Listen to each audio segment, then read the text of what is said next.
My name is Carson Arthur, and as a landscape designer, I've spent years studying different styles of gardens. I could tell you what an English garden looks like, or even a Moroccan garden, but I've never seen one based on this country, until now, as the Green Forest team helps me define a Canadian garden, here at the foot of an icon, at the base of the CN Tower.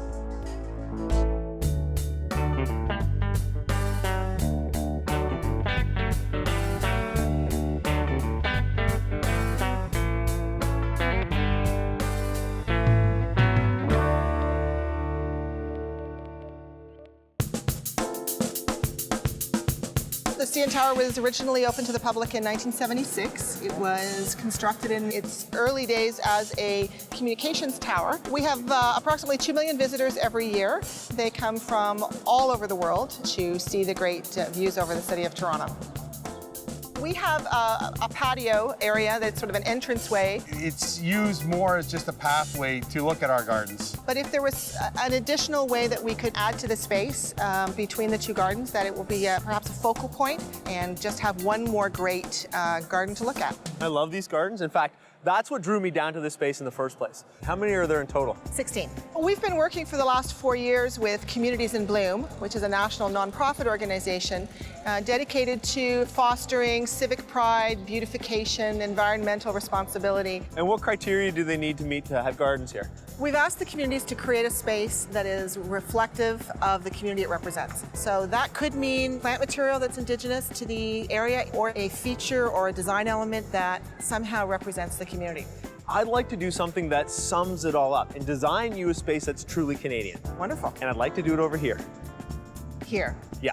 Actually, underneath this is office space. I'm going to design a couple concepts for this particular space Okay. that I think will capture the idea of the Canadian garden, Okay. that will link everything, and that will also represent this tower, which is truly an icon of this country. Sounds wonderful. That should be easy then, right? Absolutely.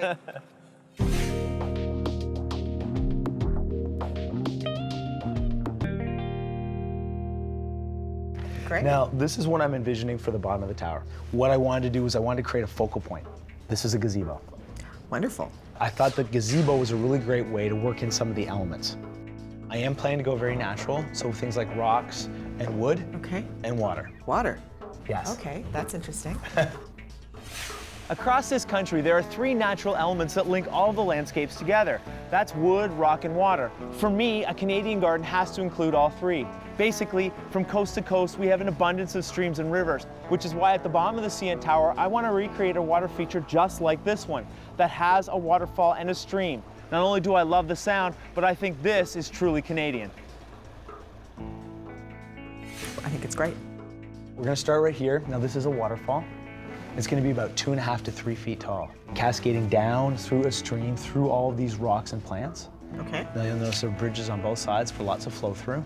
I'm planning wheelchair access on each side so that great. you can get anybody in and out of that space. Sure, good idea. There are a ton of plants in this space. This is a wood rush. It's a very naturalized looking plant that has some architectural interest in the seed pods themselves, but I want some color as well. So I've got other ones like this, which are tick seed, which are great examples of color in a native plant. So it needs less care and less maintenance. That's great. In addition to that, I've planned for a ton of aquatic plants in the river. Oh, I think it's got it all. Good. We can pretty much go ahead and break ground then. Good, let's get started. I think it's going to create a great new focal point. It looks pretty ambitious. I'm really anxious to see how it all turns out.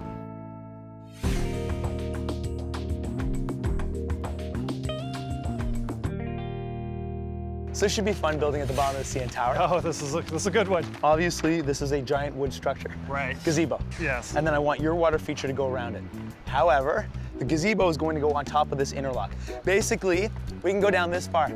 Okay. This is about 2 feet. So what do we dig through here? Is there soil or is there rock? Funny you should ask that. Underneath the interlock here are offices. Wow. So really, we've got interlock, and then we've got about 1.5 feet of insulation. Well, that should be easy. I want to start with a waterfall here. Yes. Now, how high can we make that? 18 inches, 20 inches. I want to incorporate lots of rock and then water, and I think the river is totally that mountain stream sort of flavor. The bridge has to have handicap access. Right. Do we have enough room to get the river underneath that? Well, normally we'd have to dig down, but I think in this case here, we'll modify it. We'll still do a little constructed wetlands with aquatic plants, and we'll hydro pump down in there, and the water will just recycle continuously around the gazebo. Okay, any other questions then? Well, how big is the gazebo gonna be? That's a good question. I should be going gazebo shopping right now. Now, this is cedar and this is something else, or are they the same wood? It's the same wood. It's called southern yellow pine. It's actually a North American tree. Grows actually 25 to 40 years, so a fairly fast-growing tree. And so as a result, they do harvest it, and structurally, the wood is stronger than cedar, almost like twice the bending hardness, so it does hold up. So I'm gonna go this direction, but I need something significantly smaller. Okay. I got one right over here. The white one? Yeah, the white vinyl. What I really wanted to show you was the shingle, which is on the roof there. It's called Enviro Shake. It's 100% recycled plastic, bound for the landfills, that's been recycled and made into a useful material. Can you use this type of shingle on a wooden gazebo? Because that would be ideal. Yes, you can. In fact, I got a gazebo I want to show you over here. Now this one here is our 12-foot octagon. I love the size. Can I make some changes to this though? Sure. What I'd like to do is have openings on both sides so that it's wheelchair accessible. And maybe we even can put in a couple of ramps. That's very doable. Well, as long as you're okay with that, then this is my gazebo. Excellent. Perfect. We can do it. Is there gonna be enough room under there for the water? Well, it's gonna be a little tight. I want you to see the space now that we kind of have water flowing in it. It may feel a little bit compact, but apparently there's a set of offices under here.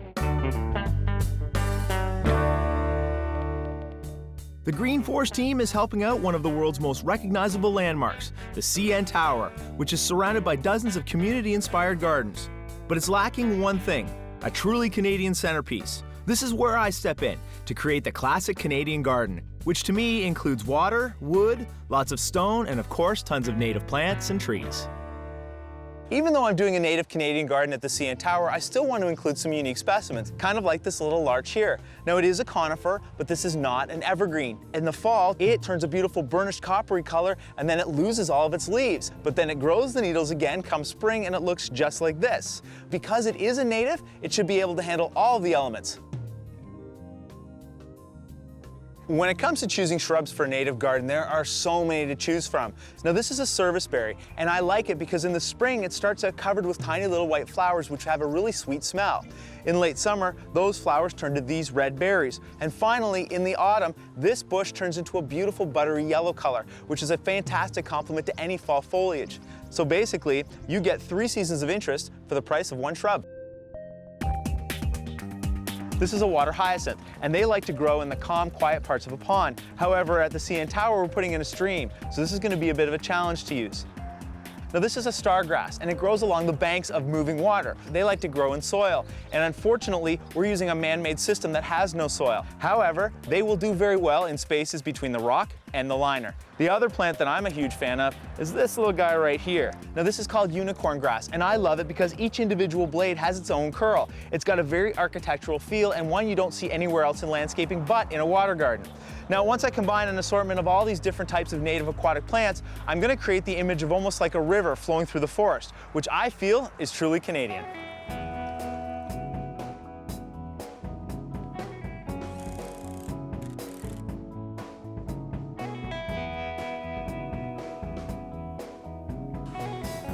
I'm planning a water feature for the CN Tower, and because of that, there are 3 construction methods I could use. I could choose this pre-formed pond system. Now, these are readily accessible, and there's all kinds of shapes and sizes, and they're durable and they don't really leak. The downside, though, is you're stuck with the shape that you purchased, and because I want to do a stream and not a pond, this isn't going to work. Now, concrete is really good because you can customize the space. The downside of concrete, though, is it's really heavy, and once you put it in, it's a very permanent installation. The third option, and the one I am going to go with, are these rubber liners. Now, I like the fact that you can customize them because there are different widths available, and they're flexible, so you can build different channels and waterfalls within your stream system. The downside of using this, though, is because it's rubber, it can get punctured, and you also need a filtration system, which is over here. Now this is the look that I'm going for. Basically, there's a rubber liner underneath all of this rock, and as the water flows to one end, it's pumped up into that reservoir right there. Within that unit are a series of these filters. They provide housing for healthy bacteria, which happens to eat algae. The other reason that I'm going with this system is because I can build a waterfall high enough to generate enough flow of water that it will go all the way around the gazebo, exactly as I designed it.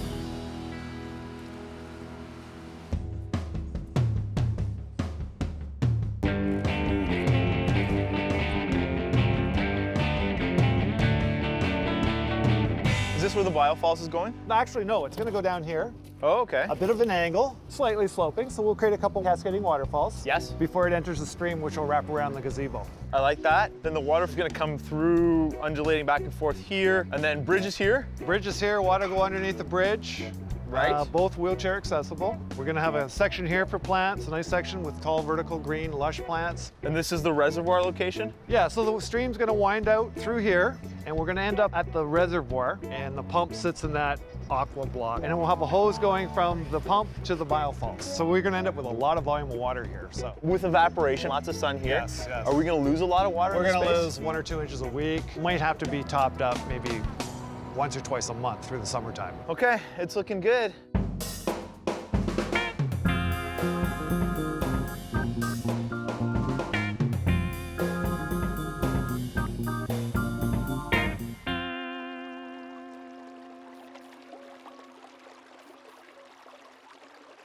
I want you to see the space now that we kind of have water flowing in it, so you can understand the vision of what Canadiana means to me. That's great.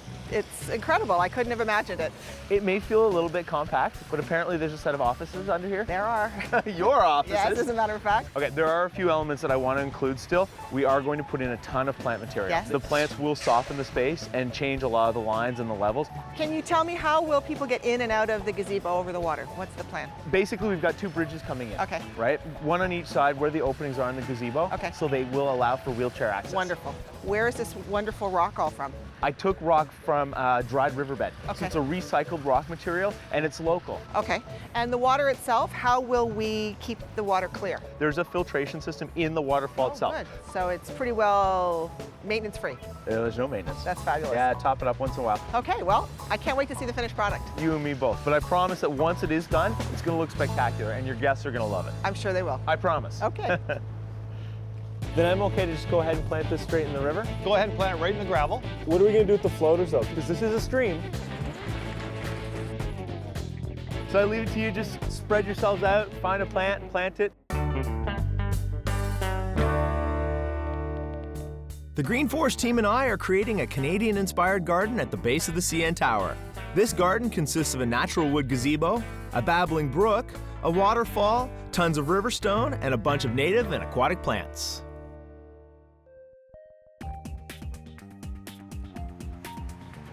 I've run into a common challenge at the CN Tower. I'm using a lot of rock around the gazebo, and ordinarily I'd soften all of that rock with plants. And in time, the plants will fill up that space and soften the look, but I can't wait. So I'm gonna let you in on a little landscaper secret. In between the perennial grasses, I'm going to fill those gaps with annual grasses. Now I know the annuals die off every year, but as the perennials grow, you need less and less annuals to make the space look great. Basically, you don't have to be patient to have an instant garden.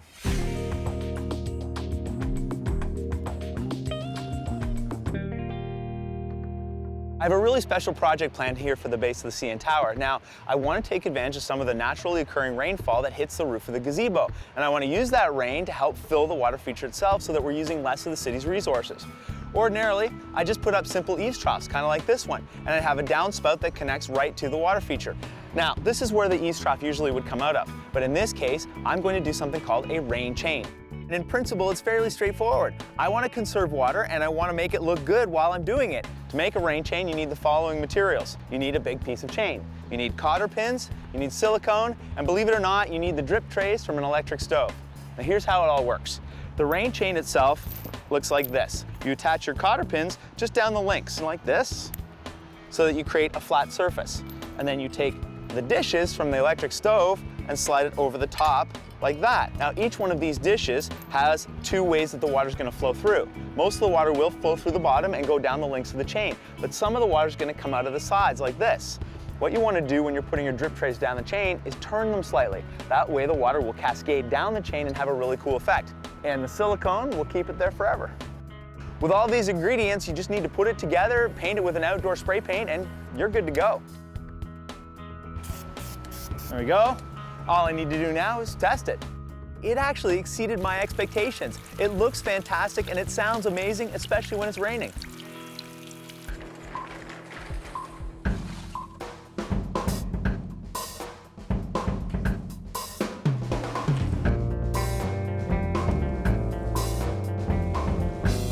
Now Now that all the plant material has arrived, it's time to put the volunteers from Communities in Bloom to work, as well as picking up some valuable pointers from our aquatic plant expert, Perry. Then I'm okay to just go ahead and plant this straight in the river? Go ahead and plant it right in the gravel, and the stone in this case will just act as an anchor like soil would in nature. What are we gonna do with the floaters though? Because this is a stream. What we're gonna do is just put some gravel to one side and actually weigh them down with stone, the roots, and it'll grow out. In fact, a month from now, this will just be a mass. Very cool. You see how we have this waterfall flowing over here, Carson, on one kind of solid sheet of water? Yep. We can easily change that and also change the sound of this waterfall simply by placing some stones. We've narrowed the channel, and actually you get a louder sound. And so if this was in your backyard and you wanted it beside your deck or your patio, you want a less intrusive sound, so you'd have a wider opening. Absolutely. So we would just take these rocks away, and now you get that sort of gentle cascading sound of a mountain stream. Well, the garden here at the CN Tower is coming together, and it's already looking like a focal point in this space.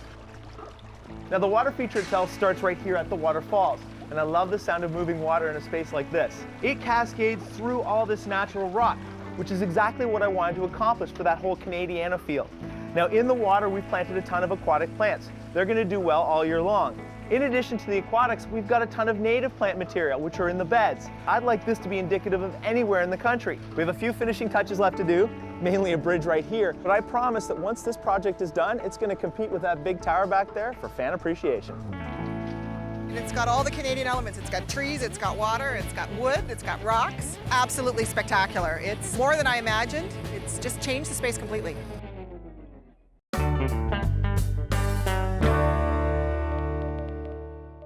Greenforce has replaced tons of brick and cement with a truly Canadian-inspired garden at the foot of the CN Tower.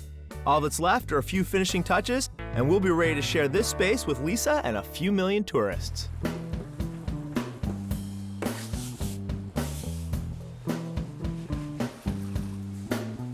Now you can see how I've softened the lines of the verticals from the gazebo and the horizontals from the patio through the use of trees and shrubs.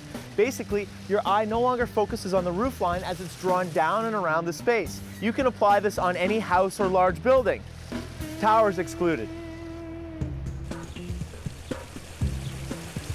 Now these are LED lights, and we've used them under the water and above the water to highlight certain aspects. Now this one points right at the waterfall, while this one points underneath all the foam. In the stream, we have 25 other lights, which at night will make it absolutely stunning. But more importantly, it's going to do so responsibly.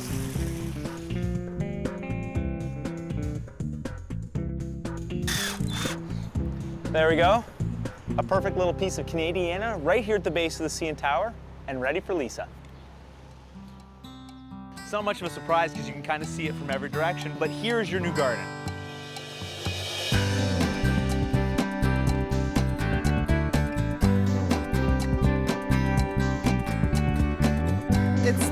I'm speechless. It's phenomenal.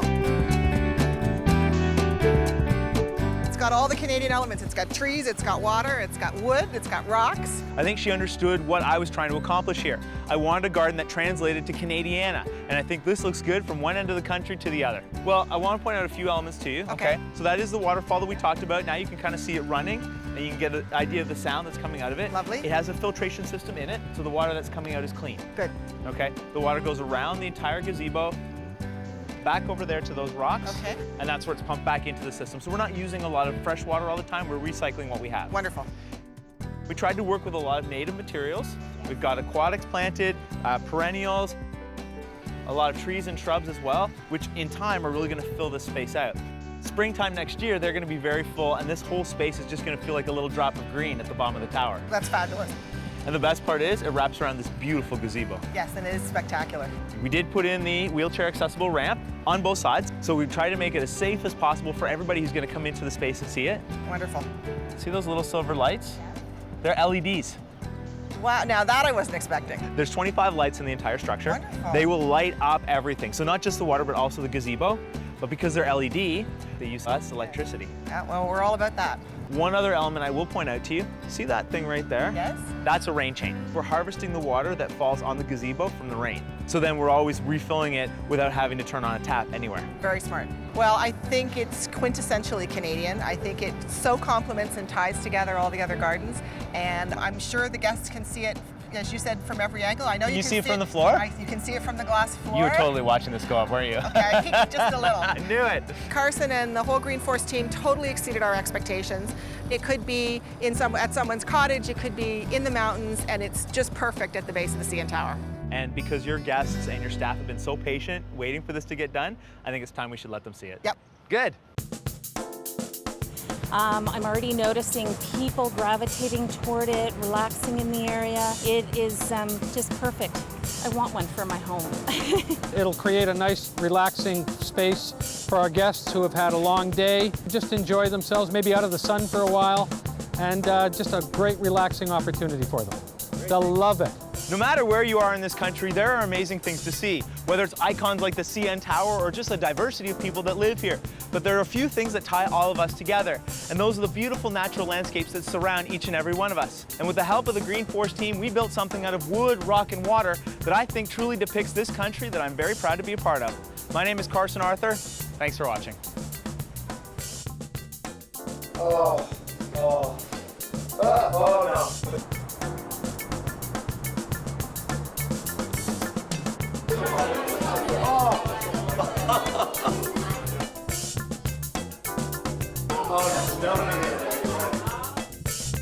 Is it Canadian enough? I think it's very Canadian. Yeah, it's awesome. That's the answer I wanted to hear. All right.